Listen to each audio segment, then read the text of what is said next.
Welcome back. Welcome back. We are here for another Wealth Wednesday. This is, however, a very good episode. We're back with our guests after a couple weeks off.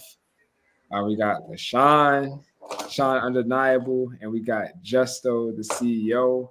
My brother will join shortly. And myself, Corey Phillips, founder CEO of Social Storm LLC. Again, make sure to share this to your friends and family. We will be able to share different avenues of how to build wealth, different things that's happening in the world, and how we can all use these resources to continue to share this information to our communities. So feel free to like and subscribe and share this to your friends and family. And again, just make sure to like and subscribe and keep this going. For those that don't know, my name is Corey Phillips. I'm 22 years old, entrepreneur here from the city of Chicago, featured on Black Enterprise, Market Watch, ABC7. We're doing work teaching financial literacy, and founder CEO of Social Storm, create a network of entrepreneurs to create a network and also get a platform for them to get resources towards career exposure, financial literacy, and economic development. And we are here with another episode with my brothers, LaShawn and Justin. Justin, the CEO, give y'all introductions so we can get back started with this episode with some of these conversations. Go ahead, Sean. All right, what's up, y'all? It's Sean the Undeniable here. I'm a 20-year-old union electrician out of Chicago. I'm a union electrician. I'm a motivational speaker, and I'm also dabbling into real estate investing right now. So, ready to make something happen, ready to expose y'all to the skilled trades, how to turn your career into your foundation for entrepreneurship, and everything that has to do with blue collar jobs. So, what's up, y'all? Let's make it happen. How y'all feeling today, man? It's Justin, the CEO, Justin Vincent.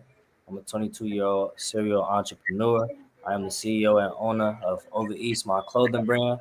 I also help individuals fixing their credit by removing negative items, and I also help business owners get access to funding, but also give them a plan so they can know what to do with the funding when it comes in their hands and they get access to it. Again, I'm also a motivational speaker as well, and I also help with violence prevention in the city of Chicago.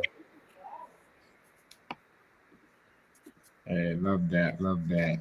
Yeah, that's another thing. Just continuing for us to pave the way for the next generation. Uh, we see a lot of things happening in the world, and it's just a lot of people don't see other people like us doing great things in the community, and we just know that there's just a lot of stuff going on. Just recent news, I guess the government shutdown is over. I know, Justin, I saw you made a video on that earlier today. Do you have some insights on that? That I know you made a video. You said started a new video. Do you have any insights on that from the last couple days that led up to this decision from in terms of the markets? Yeah, so uh, actually Monday, the Senate and Donald Trump had passed the bill for the government shutdown to end. In my video, I had explained that the House had to pass it today in order for it to actually end. I don't know when they ended it. I was on a Bible study when they did. I had seen them posted it, but I didn't read about it yet. I'm definitely gonna try to, drop another video, trying to cover just more economics, for our community. But let's see exactly when it's gonna end. I don't know if it's ending tonight, and anything back on tomorrow. But what I researched was, um, I don't know if Trump trying to do it, a way to get the people's favor. But I know Trump pushed it more towards the government shutdown coming to an end. So we got a lot of things back. I know some people was depending on SNAP.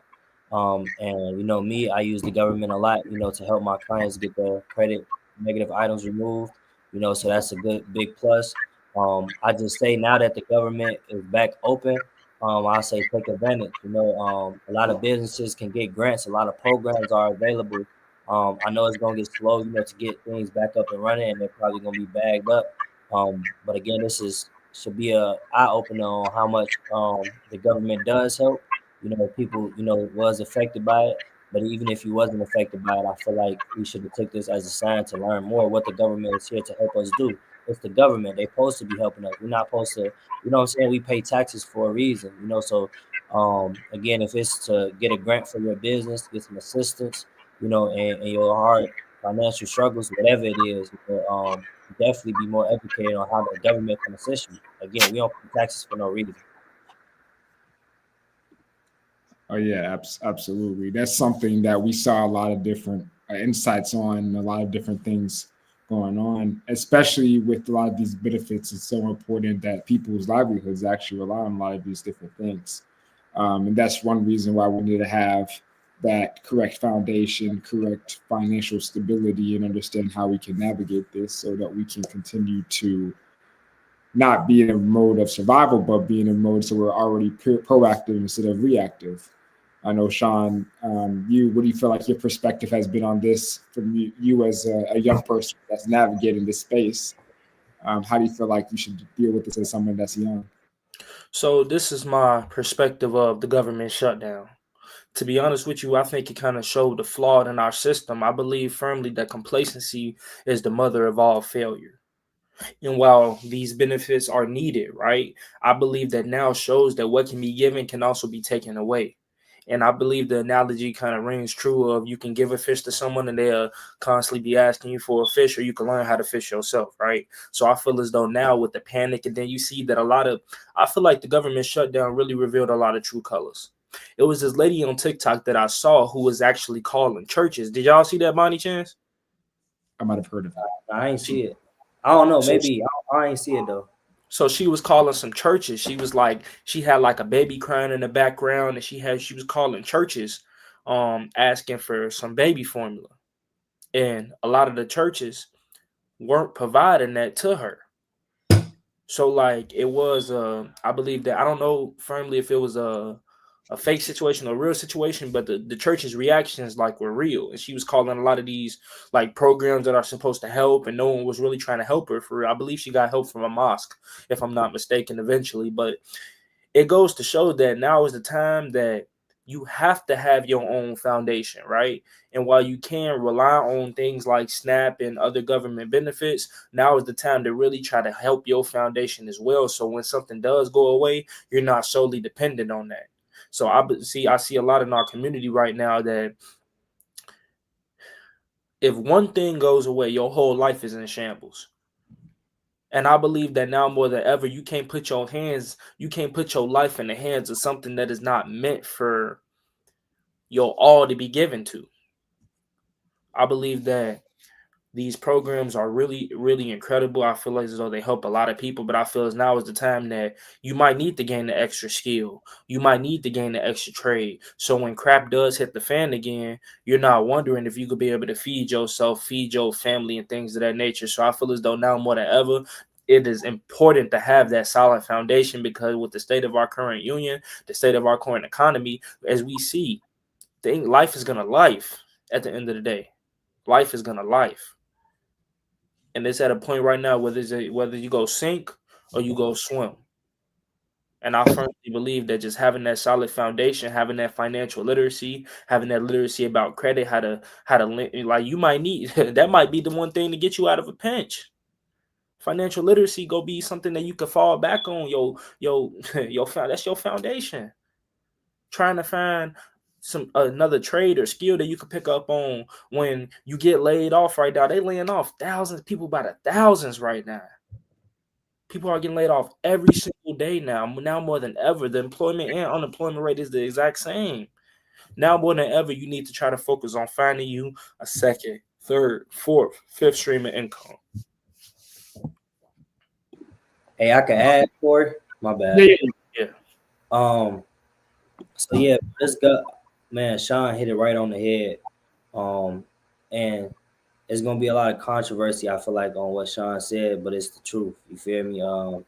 We don't need to be dependent on the government. I feel like that's for people who need it. I feel like, but and me personally, especially in the low income neighborhoods and the communities, is more of, oh, this is what we need. We're gonna depend on it. I feel like that's supposed to give you a boost. When times again hit the fan and times get rough, you're supposed to use that, for something to fall on, but you're not supposed to depend on it. Trump said it a lot, and again, I don't agree with a lot of things what Trump say, but when it comes to the economy, he has I feel like he has, done an amazing job.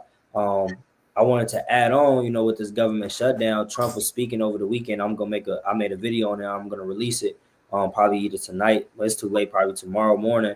Um, about what he said this past weekend. He actually said too that he was looking out to give another round of stimulus checks that he gave out during the pandemic. It was about $2,000, and he said he's going to give the same amount.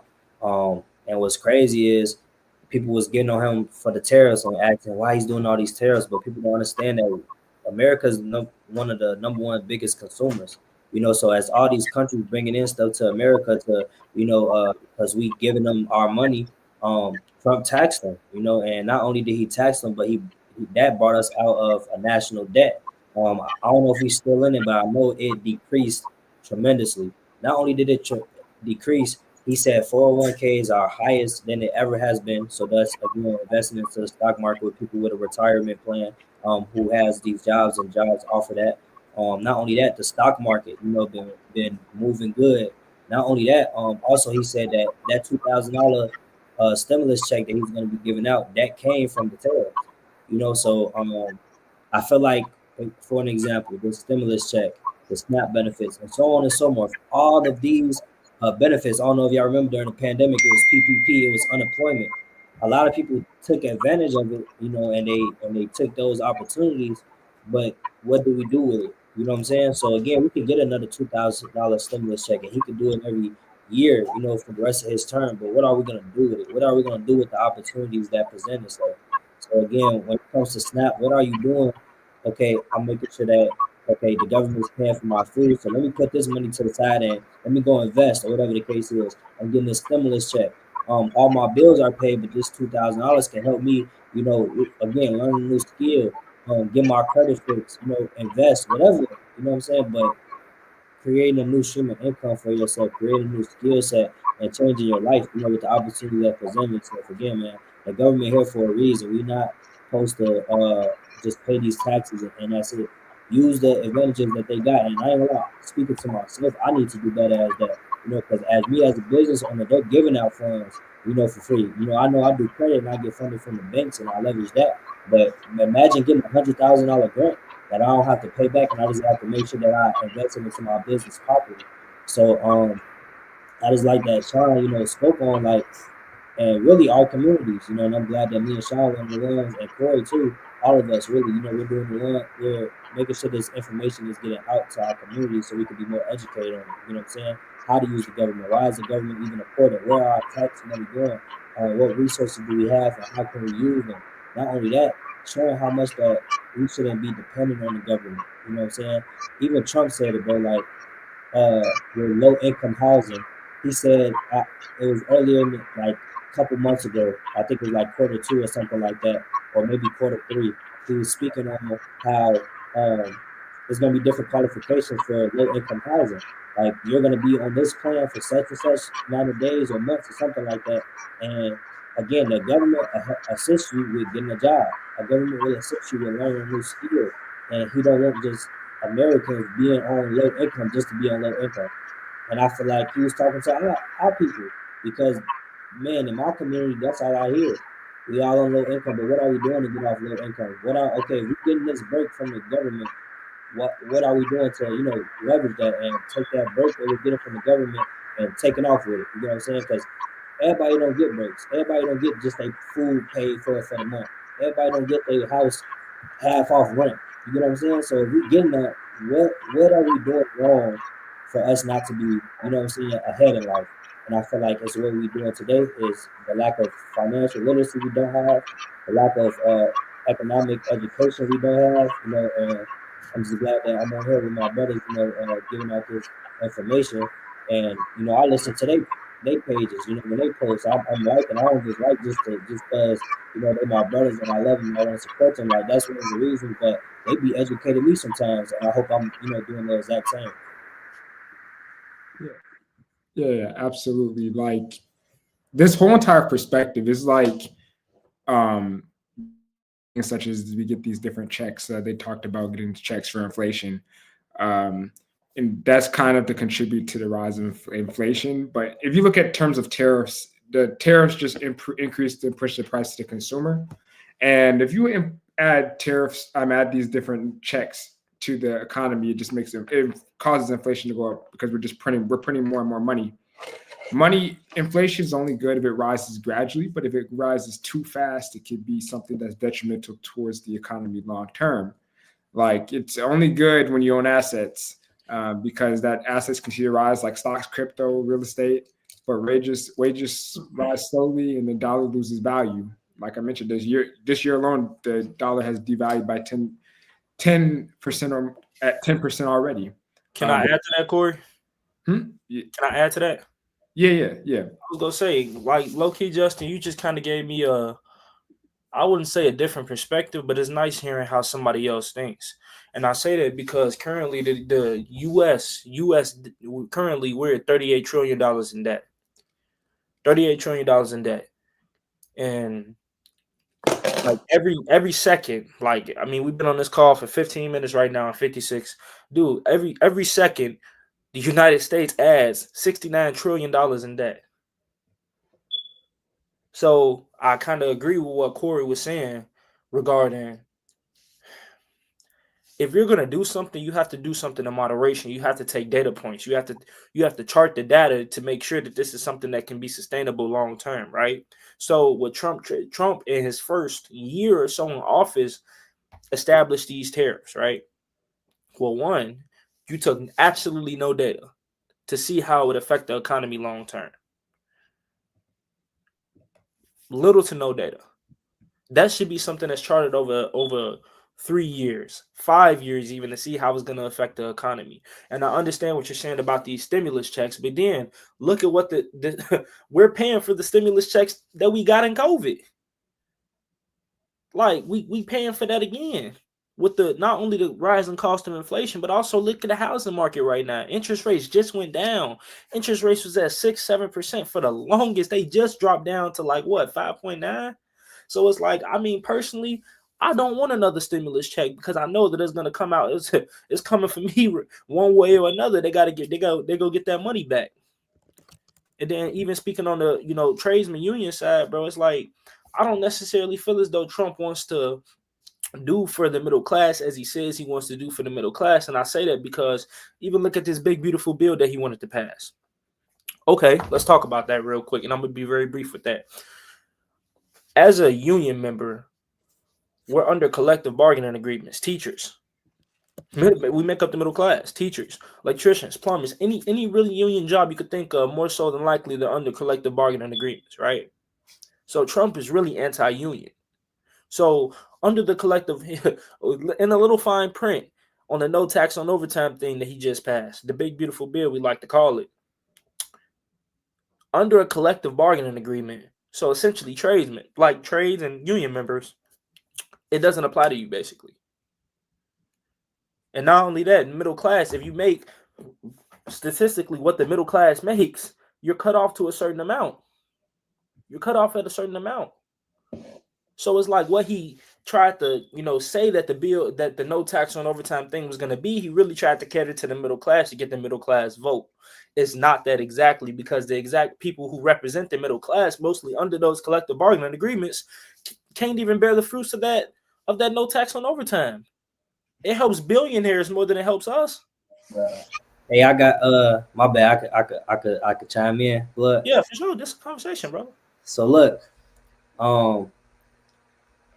just like you said, you don't think Trump helping the middle class as much. I totally agree. And I feel like this is why this is why entrepreneurship, businesses should be started in our community, just like exactly what you said. He's not coming for the middle class. You get what I'm saying? And we need to take our jobs, if we have jobs, as seriously as where's this job gonna take me? Like, I'm proud of you, bro, because you take your job and you're not just looking at it, oh, it's just a job. And it's sad to say, but I feel like a job sets you up for failure if you're not trying to build off that job. If you just sit in there, of course you're gonna get hit. The middle classes always get hit the worst because like they always degrade. The poor, they poor. You know what I'm saying? Unfortunately, like we gotta be real with it. The poverty is the poverty level. I'm not gonna say it ain't no rock bottom. You can hit more after that, but the middle class get hit worse because I feel like that's where that American dream is being sold at. Of Get this, course. get this job. Matter of fact, forget that. Go to college right after. And I don't condemn nobody, of going to college, but I'm just being real. Go to college, get in debt. But let's forget the debt. Let's just say you had a scholarship. Go to college, get this job. All right, cool. As soon as you're done with college, you're gonna have to go get a house or an apartment. Not only that, you need to go get to that job that you got from that degree. Again, let's not talk about you being in debt from college. But let's just say, okay, you go get that degree. Now you have to go have transportation to get back and forth from that job. You have to That. pay for insurance. You want to start a family at some point, right? You got kids, you got a wife, you got whatever, and then you want to start. Obviously want to become a homeowner. That's the American dream. Starting a family and owning a home and making a decent amount of money, with the job that you got from college. I Mm-hmm. don't think if you think that's where it's gonna be, again, like Sean just explained, how the middle class is gonna always get hit. Again, I look at Trump a little differently when it comes to economics because I'm an entrepreneur, and what he doing is, I don't lie, it's a lot of money to be made if you're an entrepreneur. Unfortunately, people I know, my parents, they're in the middle class. You know what I'm saying? I'm escaping the middle class because I built off a job. You know what I'm saying? But our parents and the generations that came before us, that's what they was taught. They was only taught the American dream. They was only taught get the job and and endure. Keep going. You know what I'm saying? Like, okay, wait till you retire to get access to your 401k. It's people dying who not getting access to that. You know what I'm saying? So I just wanted to highlight how much it is important on what you're speaking on with the middle class being affected. Like, okay, we're gonna talk about the middle class. All right, we can't just talk about, okay, dang, Trump doing this, but Trump helping people become more richer if you want to become an entrepreneur, if you want to become an investor or a business owner. And I feel like that's why we do what we do here, to educate. Hey, here's another route. Now, again, this route is not for everybody, unfortunately, but we're making it we're making it known that this route is available. We're making it known that this route is possible for you to follow. Because again, the rich are gonna become richer and the poor are gonna become poorer. It's unfortunately it's just a truth that we have to, you know, um, except becoming rich is hard, becoming poor is hard. So which one are we going to choose? Is we going to continue to say, oh, they're not playing fair, or we're going to learn their game and then play it with them? You know what I'm saying? So I I just think, agree. for making this, because of that, we're learning the game. Like me and Corey and you, we're all still learning the game. You know what I'm saying? But we're not only trying to learn the game and use it. We're also trying to push it out, so everyone else who wants to take on this hard role, of becoming rich, can follow it as well. Yeah, I think it's just like I said, it's important to understand that the American system was built for business owners over individuals, written within the tax code, within home ownership, and the education system. Education system doesn't want you to be financially free; it wants you to be employees for life. That's why you look at the people that built up the ecosystem of this country. That's why they don't teach financial literacy in school, because they want people to be able to work for a job for life and not be able to just not be able to be truly free. So understanding that there's different things that's happening, but how can we navigate so that we can make sure that we take care of our families? How can we invest in different companies? How can we make sure that we're not overspending? How can we make sure that we stick together? Because the government is not going to save us. We have to be able to save ourselves. And that's the biggest thing that we see. We see them building a $400 billion ballroom in the White House while you have SNAP benefits. That says it within itself. It doesn't matter which political party you're on. You understand that this American dream of things that we see the middle class is slowly dwindling away. It's a tale of two economies. The people who are living at the top 1% are owning about 90% of the country's wealth. And while the rest of the country and the middle and lower class are living in higher interest rates, higher prices of goods, higher price of consumers, and just continue to have more debt. We have more we have more spending on the military than every other country, the last top five combined. And we have people out here living in conditions like this. So we have to understand it's all about perspective. but we can't try to play. We can't try to play the game. We can't try to win the game if we don't know the rules of the game. And that's the problem, bro. Like, even what you saying. So, Justin, you brought up the point about how he's changing low income housing. You feel me? Yeah. 2 years, right? So, and this is why I say he does these things with haste, because there's no way that, okay, like you just said, he's gonna try to like find the low income. But the thing is, only thing you're doing is you're not even helping the lower class more so than you're helping like the economy and the money aspect of it, right? And I say that because before you try to help get people out of these low income housing, you have to educate them first to get them out of a low income mindset first and foremost. The people that he's trying to kick out of low income housing are so far in that mindset that they're gonna do nothing but become consumers once you get them out of that mindset, or even once you get them a high paying job. That's only gonna rise inflation up more. You're not teaching, like, this is, in my opinion, before you try to take people out of anything or try to fix that, you have to fix the source, right? You have to fix the mindset. And the only way to fix that mindset is to implement more exposure. Is to implement more like you just said, the education system is messed up. You have to implement more exposure to financial literacy, implement more exposure to entrepreneurship, implement more exposure to things like that. While these kids are in school, you gotta catch it at the root. Because now you go tell a mother of 4 kids who've been on low income housing for 8 years that now she got 2 more years and she doesn't know anything about finance. How is that fair? How is that right? So before you do anything, you got to set a person up for success in their mind. That's all I'm gonna say. That's the last thing. Um, I like what you said. It start with the root. It start in school.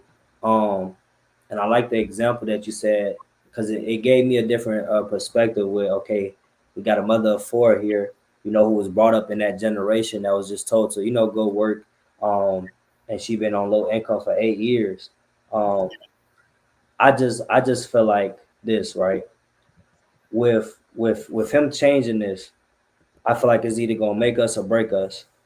And I want it to make us. I don't want, again, like, of course we need to change the what we're being learned in middle school and high school, most importantly, because that's when I feel like we should be taught different things instead of a squared plus b squared equals c squared, goofy stuff like that. I feel like we should be being taught financial literacy, the stock market, investing, how does real estate work, the laws, you know what I'm saying? So those things. Now what I would say, and this is just personally me, and I say that I feel like I have the right to say this, and I feel like all y'all have the right to say this because we are doing our part within our communities to making sure that we are educating them. Now, look, if you was to told, Sean, like, be honest, if you was told that you're getting off low income house in 2 years, you had 2 kids, it's either gonna make you or break you. We need to, I feel like that, I ain't gonna say that's an excuse, but I feel like that should be some fire under you so you can make the best out your situation. We have social media now. Our parents didn't have this. We can go on here and explain everything. I can go on here and you can go on my page and almost learn every single thing about credit. You could join my Discord. You have this. We made events. And being honest, this is just the beginning of our journey. It's more people, on social media, on YouTube, free information that we just haven't grasped to. And being honest, what changed my life was some fire under me. It didn't just change my life because I was comfortable. I feel like this uncomfortability that Trump is doing, again, it's not right. I'm not saying it's right. But are we just gonna sit here and say, "Hey, Trump, do this," when he don't care about us and he know he's not gonna listen, or is we gonna stand up and take advantage of what resources we have access to? Again, we have social media, we have YouTube, we have all these things that's gonna teach us free at first, free information that gets you introduced into whatever lane of finances you want to get into. We have remote jobs now. We have AI now. I know people who make money off AI, more money than I make off AI. You get what I'm saying? Off something that just got created. I know people who make in trading, bro. Two buttons are clicked in that day, and they already made $1,000 before 12 p.m. and the market. I've seen it, brother. I feel you. I definitely feel You you. know what I'm saying? So it's like when we have these opportunities, I understand, bro. Like, and I feel the exact same way. But this is my community. What? Being honest, we ain't the president. What is we gonna do? I can't sit here and keep telling them, oh dang, Trump is doing us bogus. When I'm finna be speaking, when I speak and Got that exposure. when I'm finna be speaking is okay. What is we finna do about this? How is I'm finna educate the community on this? Because we have the resources. And I said this last time while we was on it. Ain't no more excuses. If you follow us, if you on Instagram, you don't have no more excuses. If you follow me, Corey, or you, or anybody else, within our little community who's doing this, and I'm just speaking to Chicago people only, you don't have no excuse no more. How? How do you have an excuse? Me and Corey ain't Hollywood. You not Hollywood. People come through our DM. We love to collab. We're doing free events, speaking. Connecting. We in rooms. Corey was just with John Hope Bryant, right?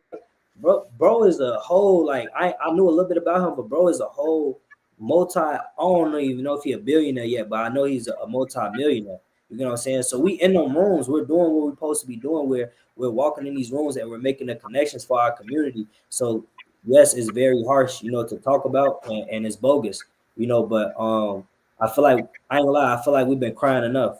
It's time to put our foot down and put foot on land and get to working, get to educating, getting the skills. Like, bro, you doing it. You telling people you 20, right, blood? You Yeah. tell you telling people about how not only to get into a trade, but also what to do after you get that trade. I'm not only telling people fix their credit, because this what you was speaking on that I like, when you was like, don't just tell them, put them on this, you have to change their mind. We on here not even just giving out, okay, I'm gonna just fix your credit. I'm gonna give you a plan and do this and this and that. We're not telling people just go get a trade. You look, this is what I'm doing with my trade money that I'm making as being an electrician. They're not telling you just, okay, cool, whatever you doing, whether you came from me, whether you came from Bashan, hey, look, the stock market, this is an amazing place where you can make some money. You know what I'm saying? So I don't know what it is. It's just a switch hit that's like, I don't know, it's like you woke now, and you understand that, yeah, they've been playing this game for the longest.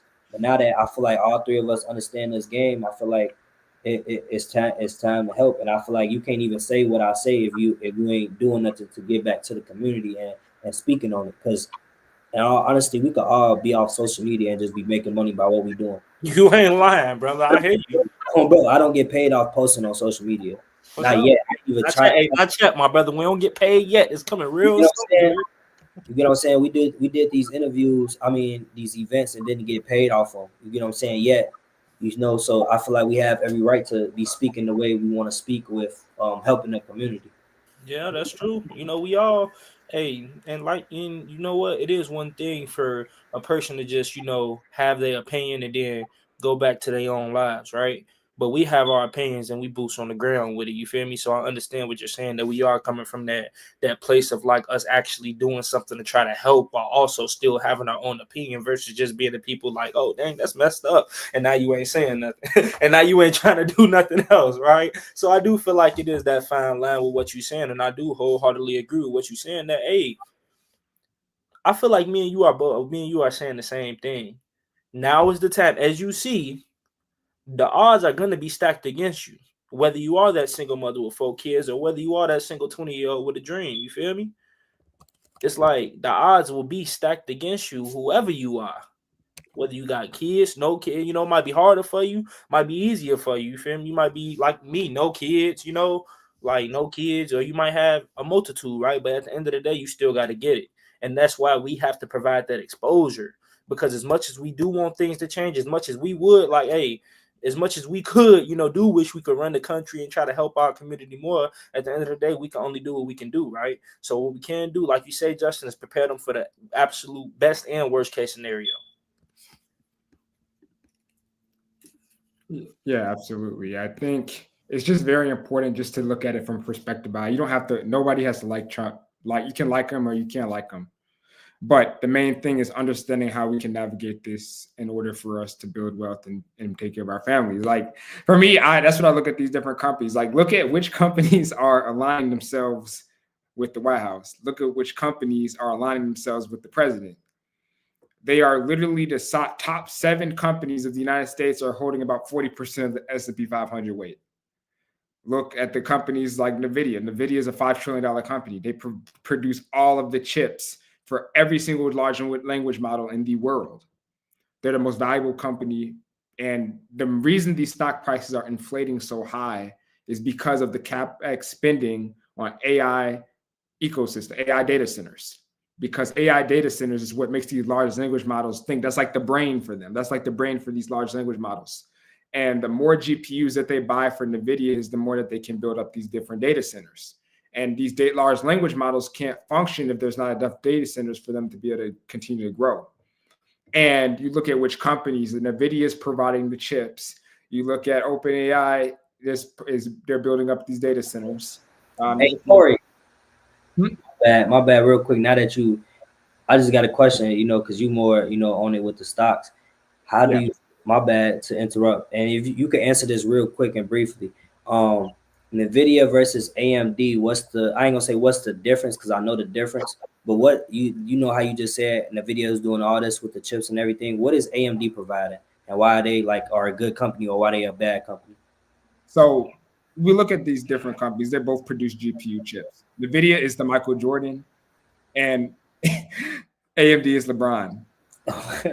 Nah, it's not even LeBron, because NVIDIA has 90% market share, and AMD has less than 5%. They are like the Walmart version of the GPU chips. Like NVIDIA is providing all the chips. They're very expensive, and they're sold out for the Blackwell GPUs. And AMD is another American company that they need in order for them to operate and sell the chips on a cheaper level for other businesses to buy that can't afford NVIDIA's chips when they're sold out.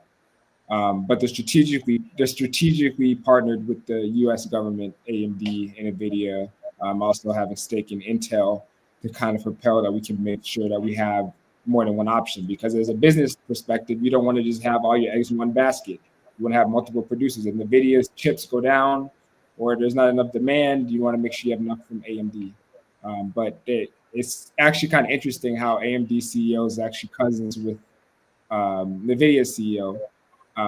And you see, which we look at the whole entire build out of this information. We look at NVIDIA, and I was mentioning this earlier. The reason their prices are inflating so high is because of the build out of these AI data centers. We have yet to see if these returns on investments will pay off in order to offset the purpose of these prices going up. So that's why you see the CapEx spending, Meta, Facebook, Apple, Google, Amazon. They're building all these data centers, and these stock prices are going up tremendously because they're betting for these companies to make tremendous amounts of revenue based off the investment of these AI data centers. But understand that no matter how many chips that we buy, the United States doesn't have enough infrastructure, enough energy to power these data centers. So we need tremendous amounts of energy for us to even make these things to continue to work. When we talk about AI bubble, things like that, the difference between now and the difference between the 90s is that back in the 90s, you had a bunch of companies that just put internet on the company, but they weren't actually producing any sort of revenue or things like that. A lot of these companies are making tremendous amounts of revenue. Like NVIDIA is growing literally every single quarter. They're growing at a tremendous rate that's never been seen before, and that stock price is going up because of that. Now, people talking about quantum stocks that are going up tremendously all-time highs, but are going to be negative revenue for the next 3-5 years. That's all speculation. But understanding that it's good to hold investments for long periods of time. And NVIDIA stock was $120 a share a couple of years ago before stock split. That $120 would have been over $1,500 just by investing in one share of NVIDIA. And then you see the price of Bitcoin. Bitcoin went down to 100,000 a couple of days ago. For everyone else trying to buy it at 125,000, buy it when there's a discount. When you see gold, buy gold and hold it for long periods of time. Gold is up 50% this year alone. Everyone here is trying to get rich quick. Use that $2,000 to invest. Start your investment account. Use that $2,000 to invest in yourself.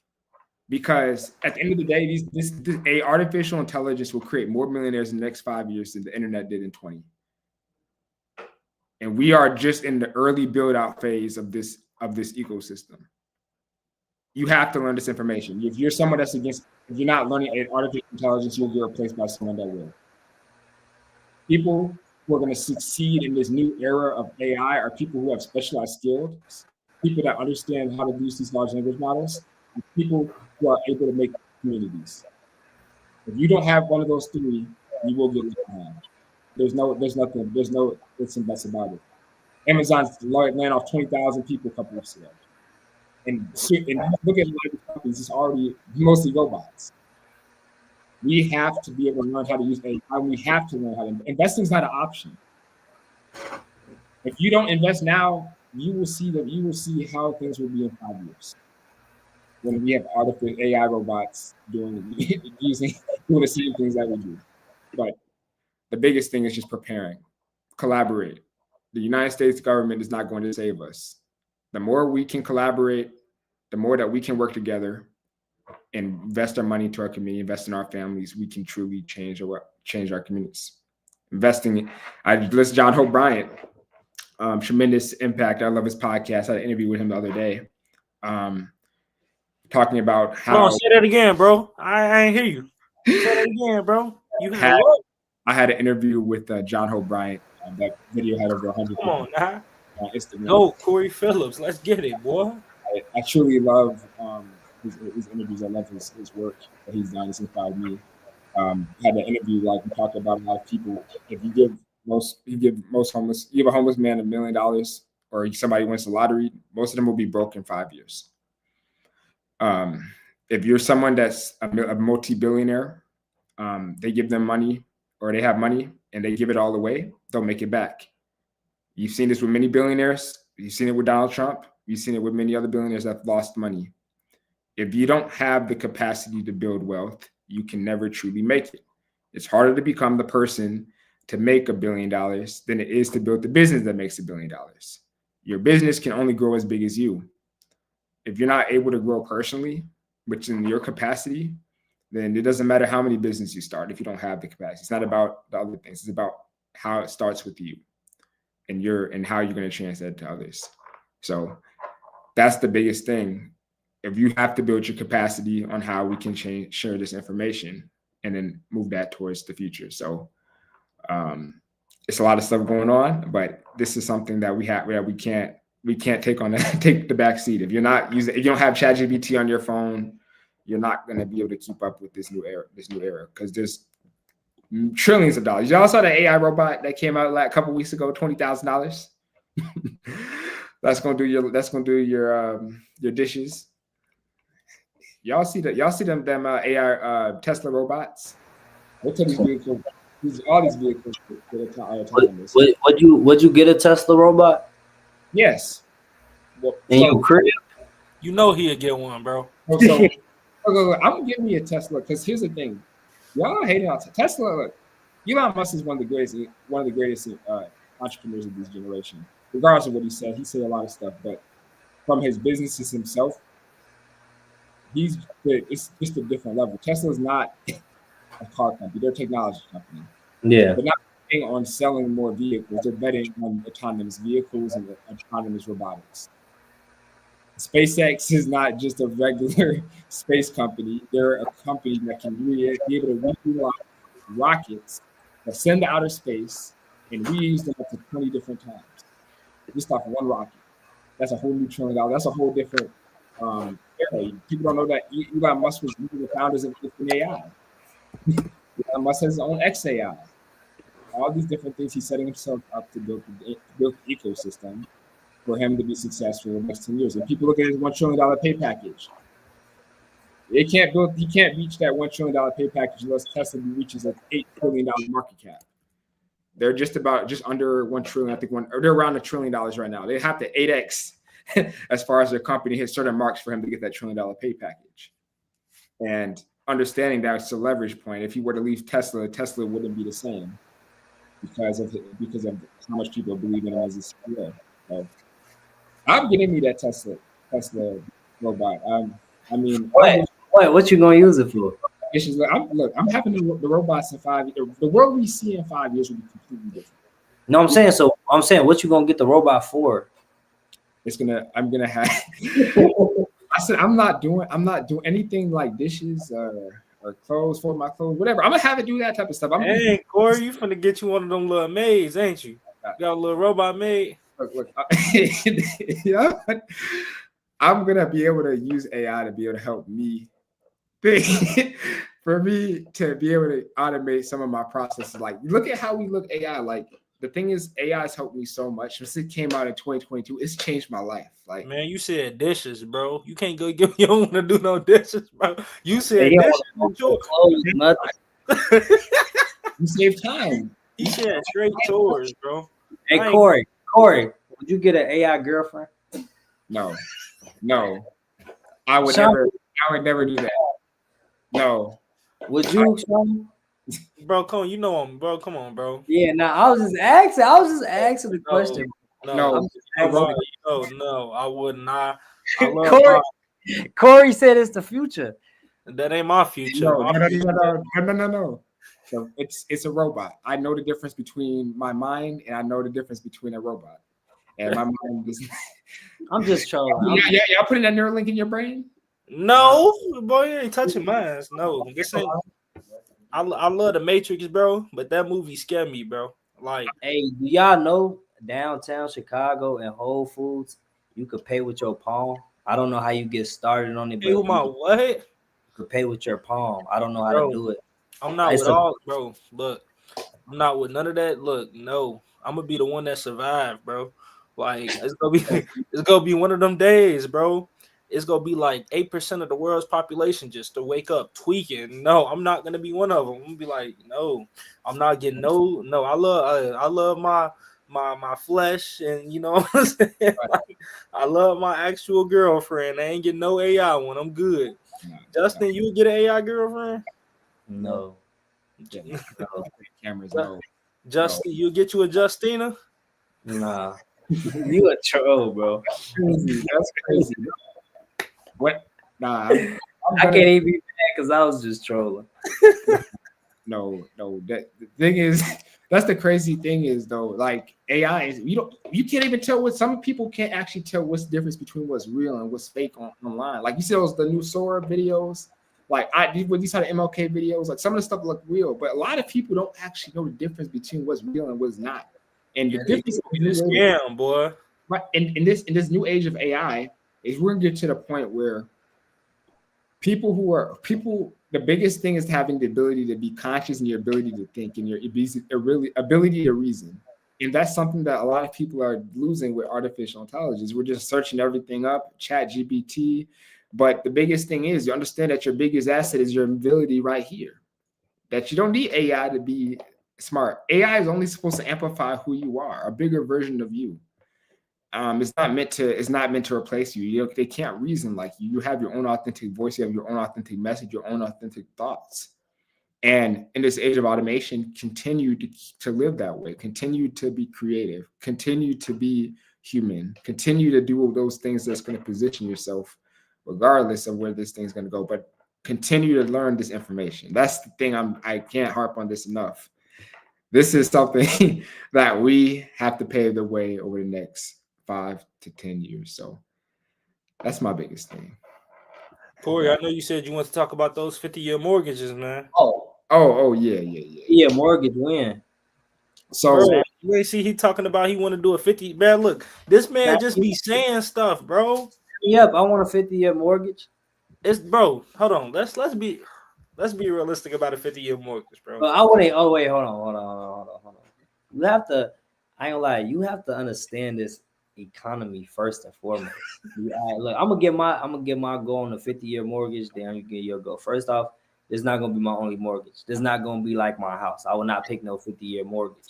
But what I will, but you know what I'm saying. But I would get me a 50-year mortgage because of how the economy works. Like this, so look, just hear me out. If you get a 50-year mortgage, what does that mean? That means your monthly payments are going to be way lower. Again, what is the difference from owning and financing? You tell me the difference. The difference is you just own it. I got the house, you got the house. You know what I'm saying? The difference between me and you is you're gonna pay off your house just earlier, but you're gonna be giving more money each and every single month. We're gonna live in the same exact house. Feel me? I'm just gonna take longer to pay off mine. I still got the house, you still got the house, but you paying more monthly out of month. So I'm not against the 50. So look, I'm not necessarily against in my lifetime. I'm not against the 50-year mortgage. Like in my lifetime, if you do it 50, I'm cool. I'm 20 right now. I get that 7. Like I'm cool with that, right? All Yeah, right. yeah. My bad to cut you off. But then, especially if you ain't got no penalties paying it off early, I get it. Is No, this that's true. hey, before we keep going, y'all get my hopes up. Is this real? Yeah, I mean, he just talking about it right now, but it's something he said he want to do. But okay, this is my thing. In theory, like you just made some amazing points. I didn't thought, bro, everything you said, I already didn't rationalize. I'm like, okay, bet. My one problem with it though is not for us, future generations. So you have to look at what age people are buying houses right now. Currently, people are buying houses in their 40s, right? Their 30s, right? Let's look at first off, Social Security. They talking about Social Security running out. They talking about Social Security running out, right? That's 30, 40 years from now, right? Okay, you do a 50-year mortgage. A lot of these people that will be buying the houses right now with a 50-year mortgage, okay, it's cool right now, but eventually you're going to get older. You're going to get older. So with a lot of that's how the first '08 crash happened because people were defaulting on their mortgages. They were defaulting on their mortgages. So okay, you might refinance a few times, but eventually, I personally, this is my belief. I believe that it will catch up to you eventually with more defaults on the mortgage 40 something years from now when people ain't working no more. Like you got to think about it. If you get that 40 years old right now, you will be a 90-year-old paying a mortgage, and Social Security then ran out, and inflation then went up, huh? I feel you, but we was talking about us. No, but I know that's why I said. Let me stop. We 20 though. But that's what I said. Like it's good for us. Like, bro, Yeah. And long term, I agree. A long term for generations, that's not something like for generations, it will crumple the economy. But for us right now, of course I get the 50, bro. Bro, I'm trying to get a full flat, right, bro? I'm trying to get a full flat right now. If I can get a 50-year mortgage on a $300,000 home, 400,000, bro. And you rent it out. Imagine how much money you could be bringing in a month. Exactly, but you know what? Not everybody has that same entrepreneurial. You need a certain type of mindset to be able to shepherd that properly, though. Right. You need That's like saying, my bad. That's like saying I get a $500,000 loan, and I ain't gonna go that far. I get 200,000 and 50 years. 50 years, bro. Do you know what I could do it? And again, it's about your mindset. You know what I'm saying? Imagine what you could do it to. I believe all three of us, $200,000, and you give me 50 years, $200,000. I think I could flip that to $1 million within a year if you want to be honest, bro. But let me pull up these calculations though. Let me pull this calculation. So let's say somebody was getting a 30-year mortgage. That's 2,500. 30 years, total paid over 30 years to be 910. They paid a total interest of 510,000. So you borrowed 400K, you have to pay 910K total. If you had the 50-year mortgage, your monthly payment 2,200, paid over 50 years, 1.3 million, total interest paid 931,000. So you borrowed 400K, but you paid 1.3 million total. So like we look at this, you look at the loan amount. You're paying tremendous amounts on your loan, on interest, on a 50-year period. So you're paying a tremendous amount of money that you traditionally don't do. Like of course we talk about ownership, but here's another conversation. We talk about ownership in the community. If you pay too much for your house and you buy too big of a house, your home is a liability at that point. And too many liabilities, the economy will bro. And this happened in 08, bro. We done seen this happen already. We're moving an unsustainable rate of debt, borrowing, consumer debt, college debt. all types of debt. We're spending money that we can't pay back, and Bro, we're doing. he's saying a lot of things that sound real good, bro. This man is saying a lot of things that sound amazing. And you're right, it might help the younger people, bro. But you got to think about it, bro. If I'm 40, bro, 30 years old, and I get one of those 50-year mortgages, I have to be 80 years old paying that off. And then, as Corey said, think about how much that's going to eat away at my lifetime income. I wouldn't be able to put this much in my retirement account, my pension, my 401k, bro. It would just affect too much stuff, bro. And then I understand what you're saying regarding like, yeah, you would be able to pay it off quicker and things like that, bro. But my whole thing is, bro, I think that personally it works for younger people and it won't work for like older people as much, you know. And then you got to think about who's really able to buy a house right now. Again, the employment and unemployment rate is the exact same currently.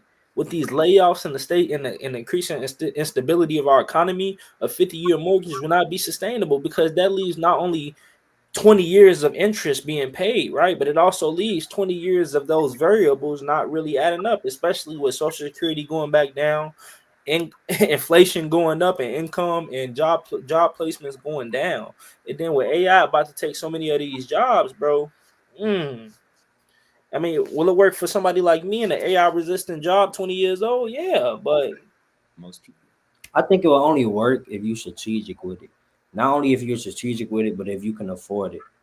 That's how I believe. I don't think like I wouldn't do it. Like, you know what I'm saying? I ain't gonna say I was trolling, but I would if the things made sense. You get what I'm saying? Now I would do it like, but first I would have my own property.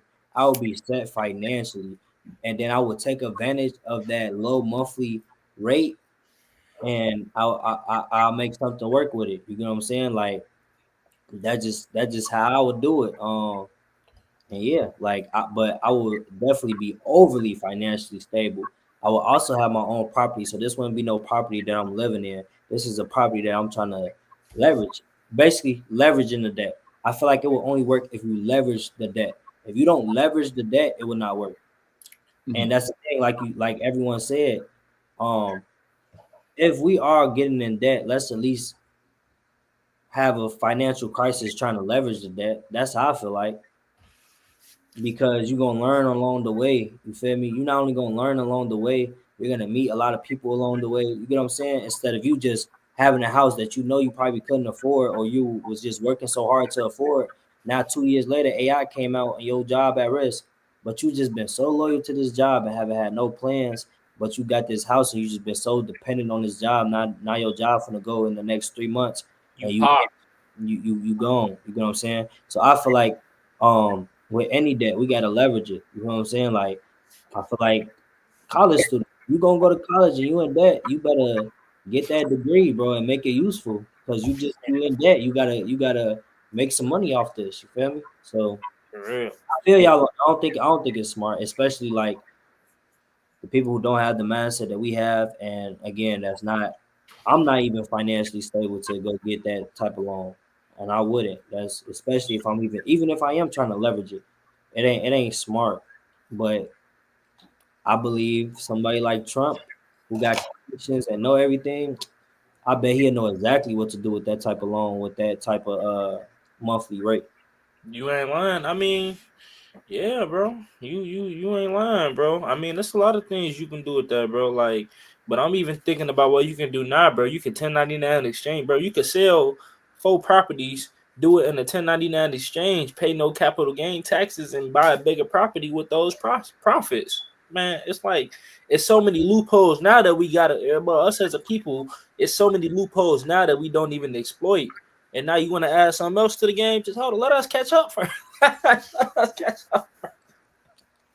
And bro, Yeah, it's so important just to understand how to navigate this. What I was going to say, it's so important that we understand just these different policies. Like these policies, they're not making these policies to make us better, our lives easier. Like people understand that. Like first of all, these policies are not to make our life easier; it's to make them top 1% of this country wealthy. And understanding that we just have to be able to just be open to how we can shift our mindset on things. Like really, it's all a distraction from the bigger picture of itself. If we are not even investing, there's no point even talking about having multi-million-dollar businesses, if we don't have home ownership, if we don't have money in the markets, if we don't have 6 months of expenses, if we don't have a credit card, if our credit score is in the 500s in the average in the Black communities, in the 500s, if we moved our average credit score to 700, we'd have over almost $1 trillion in capital. Not even talking about DEI. We're the sixth benefit for African American for diversity, equity, inclusion. That's a whole conversation in itself. But focusing on the things like financial literacy is just important. It's something that we have to understand how to use our credit, how to recirculate dollars, and really just having a mindset of what we truly think of what abundance really is. And it starts with that at home. It starts with the family. It starts with our mindset. It starts with how we prepare our kids. You don't go to school just to go and get good grades. You use school to how to network and build platforms and build skill sets. And job security is a thing of the past for our generation. You're not going to be working for a job. There's no social security for us to back on. There is no government that's going to help us with these different benefits. You have to invest because you're not going to do it for you. And we're going to outlive way longer than our parents and grandparents due to all this technology. So we need to make sure we have money that outlives us past our retirement. So this is something that we continue to do. But overall, what do you feel like, my last question, I was getting late, what do you all feel like is some actionable steps that you all that other people, young people that can leverage that they just don't know what to do, and specifically might be in credit or might be inside career exposure or me with investing they can do once they get off this call to make their life, change your life? I'd love to take this one first if you don't mind, because I was actually thinking about this question first and foremost before you even said it. So the first thing that everyone on this call can do, every single young person can do, is you can go on Fidelity right now, right this second. You got a phone, you got a smartphone, go on Fidelity right now and open up you a Roth IRA account. Why? Because a Roth IRA account, you can put $7,000 into it. Every single year, you put $7,000 into it, and don't forget to invest that $7,000 into whatever single mutual fund or things like that you see. Right, you have to do your own due diligence. Some I recommend is VTI. Vanguard is good. Corey, what's another one? QQQ, right? Yeah. So if someone is looking for different concentrations, look for QQQ is for technology. If you're looking for growth, like the S&P 500, VOO, VTI. If you're looking for dividends, SCHD. And if you're looking for different ones, they have different Bitcoin ETFs, things like that. But you really want to get into the S&P 500 diversified first, exposure to tech, especially if you're younger, and then some dividends, SCHD, or some good indexes. Yeah, so that Roth IRA, you can do that right now. Again, you put 7,000 into it. I'm 20 years old, bro. I'm maxing out my Roth every single year. I'm going to be maxing out my Roth. I'm not even mentioning the union benefits. I'm not mentioning the pensions and all the other retirements. I just off that one retirement account, me maxing it out every single year. By the time I am 60 years old, hopefully I still got this nice pretty face I got now. I'm gonna be a millionaire regardless. Literally, and that's doing absolutely nothing but investing into my Roth IRA account, because again, I don't want to rely me personally, I don't like relying on people. I'm very look, I if I can do it I want to make sure that I'm straight before I rely on somebody else. And that's the government, that's anything, right? So I'm opening up my own Roth IRA account. Why? Because that 401k they might lay you off tomorrow.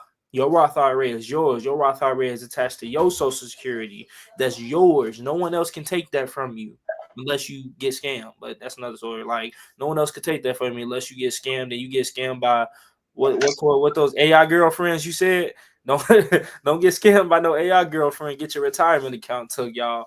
But yeah, man, open up a retirement account and just other things that you can do. Again, I believe that getting the AI resistant job is one of the most important things that you can do. My surrogate auntie Keisha L. Blair, she's an electrician as well. I see her in in this discussion.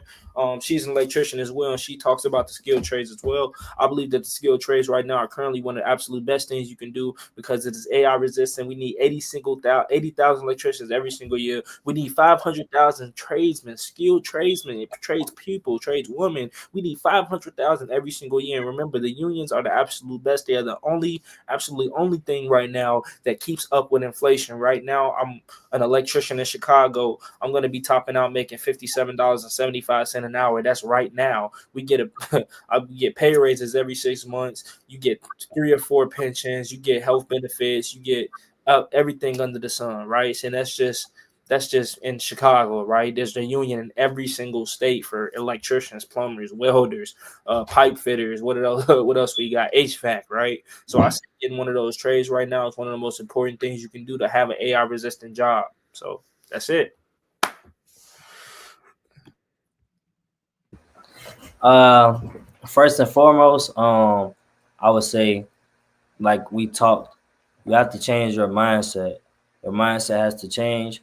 I feel like even if you were able to put that money in a investing account, or you were to learn the trade, it's about what are you going to do with that money when you start making that. Because yes, Sean could teach you how to get in there and navigate through it and everything like that. But what are you going to do with the money when you get it?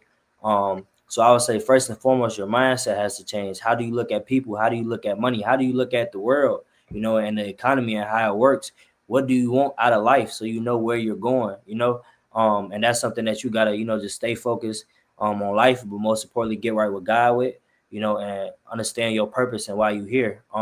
After that, now that your mindset made up, I would personally say get your credit right. You're gonna always need it. You're gonna always need it when it comes to investing. You're gonna always need it when it comes to getting a crib, when it comes to getting a car. No matter what, you're gonna need your credit right.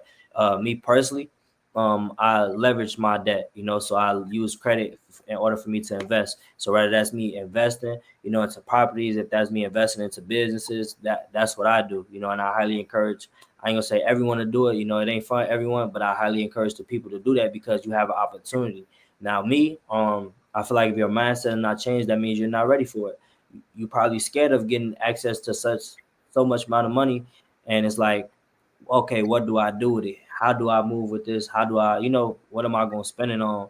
And that's why your mindset has to change. I look at it as an opportunity, to grow, to make more money off money that didn't come out of my pockets. So again, here at Credit College, we help people not only get access to them funds, we help people, wherever they at in their credit journey to be in a position to get access to the funds, help them get access to the funds, but also create a plan, a structured plan, for them to succeed. So I would say that, man, focus on your credit. Try to get in a position to get business funding if that's what you want to do. Again, that's not for everybody, but even if you're going to just be an individual, get your credit right. So when you are having a AI proof job and you can afford something, they're not gonna always just approve you just because they see you have a reliable source of income. They want to see if you are reliable to loan to. You know what I'm saying? I'm pretty sure y'all don't want to just pay cash out $100,000 to $200,000 on a house, or $20,000 to $50,000 on a brand new car. You get what I'm saying? You can afford those monthly payments, but you want to make sure your credit is intact so you can be able to get loaned too. You know what I'm saying? So regardless, individual, business owner, entrepreneur, investor, credit is going to be the way to go to start off and give you a foundation to, reach your next goal. So I say, again, lock in with God so you can know your purpose, you can know why you're here, you can know where you're going, why you want to go that way and everything like that. And you can, truly be ordained for greater things. Again, lock in on your credit.